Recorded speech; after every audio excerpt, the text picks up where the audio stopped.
Good morning. Good morning to everyone. In the prior session, we are discussing recursion of data structure and applications.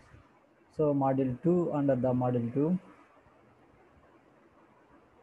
Before going to the discussion of implementation of recursion, what is the importance of recursion and what is the definition of recursion?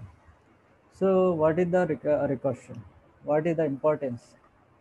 Sometimes the best way to solve the problem is by solving as a smaller version. So what is the smaller version? So smaller version of the exact same problem first. So same problem first, what is mean? So recursion is a technique that a smaller problem. So smaller problem what? What is the smaller problem? So solves a problem by solving a smaller problem of the same type. How it can be? It is a little bit confused, but it's a very interesting thing in a recursion. See, recursion is a technique that a smaller problem. So how we can resolve that problem in a, or solving the smaller problem at the same time. So here is a we have a x data and that data in terms of we are going to calculate the output, that is equals to y equals to 2 into x minus 1. So that same thing written the y plus 1, how it works. So here is the problem is we are going to solve the smaller problem intentions. Defined recursively. There are many problems whose solution can be defined in a recursively. So example, as a n factorial. For as a n factorial formula we know that is equals to n factorial. For one, if the condition is n equals to 0, so n minus 1 factorial into n, the if condition is equals to n greater than 0. So the recursive solution is here is the one condition n equals to 0 and n minus 1 factorial into n, then that is the condition n greater than 0. The solution is given by. So for example, n factorial equals to 1, that is n equals to 0.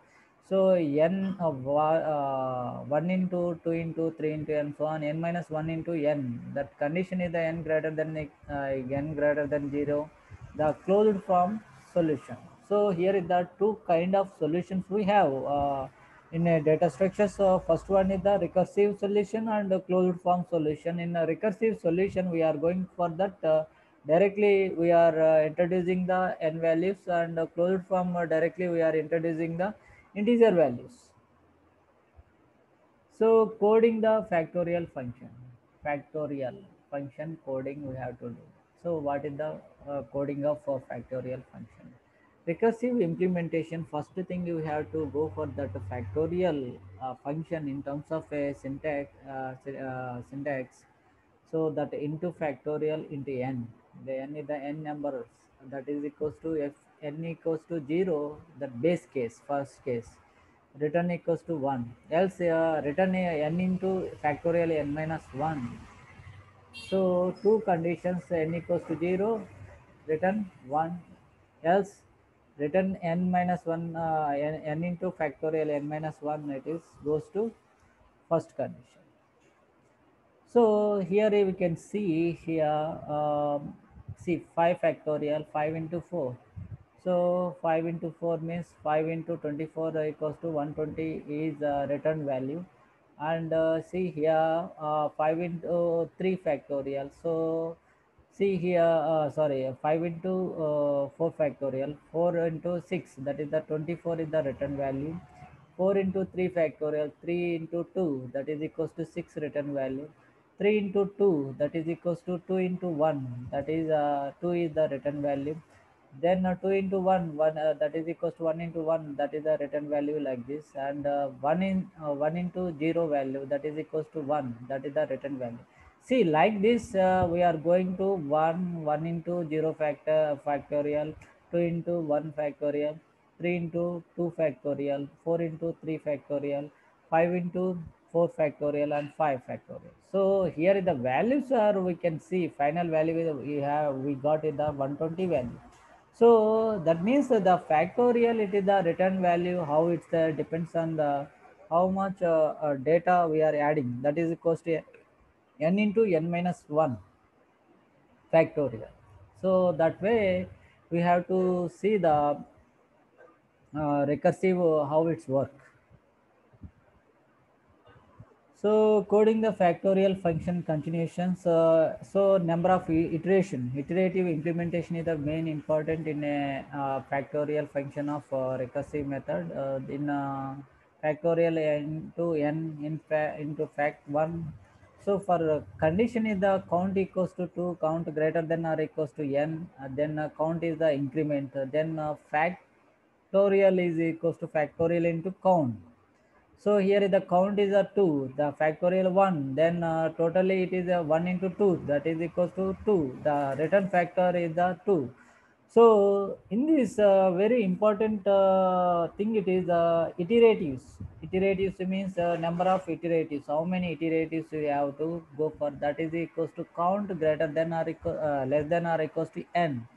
So n value, it is the depends on the n value. So number of iteration is the very important when we are going to calculation of coding in a factorial function. So in this recursive method, we are very much important in data structure application for the shortening and searching functions, and so many applications in this entire subject. You can see fourth and fifth module, you can see more things in this kind of things. So now coming to the key components of recursive algorithm design. So in this recursive algorithm, we have a we have steps we have, that is the first one is the decomposition, and the second one is the composition, and the third one is the base or stopping case. So why we need to go for the recursive algorithm? What is the importance of recursive algorithm? See, we have computational architectures. For example, we want to go for that higher level architecture computation, higher level computations.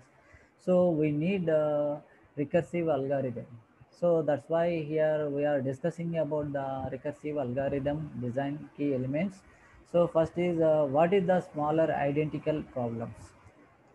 So first we have to find the identical, smaller identical problem. So first we discussed in a definition of recursion. So in that smaller identical problem, what is the how we can do? That is using of decomposition. However, the answers to smaller problems combine to form the answer to the larger problem. See, answer the smaller problem combined to the larger problem.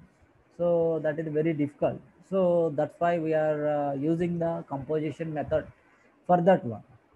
So next is the which is the smallest problem that can be solved easily. So we can short out that without further decomposition by using the base and stopping case method. So here is the three components we have recursive algorithm design. First one is the decomposition, second one is the composition, and the third one is the base and stopping case. Depends upon the problem, smaller identical problem and smaller problem answer to the answer to a smaller problem with a larger problem, and smallest problem that can be solved by easily by using the stopping case or base case technique. So this is about of recursive technique. So here is the first one is the we had seen that recursive technique, what is the important, what kind of problems we have, and how we can rectify that problem.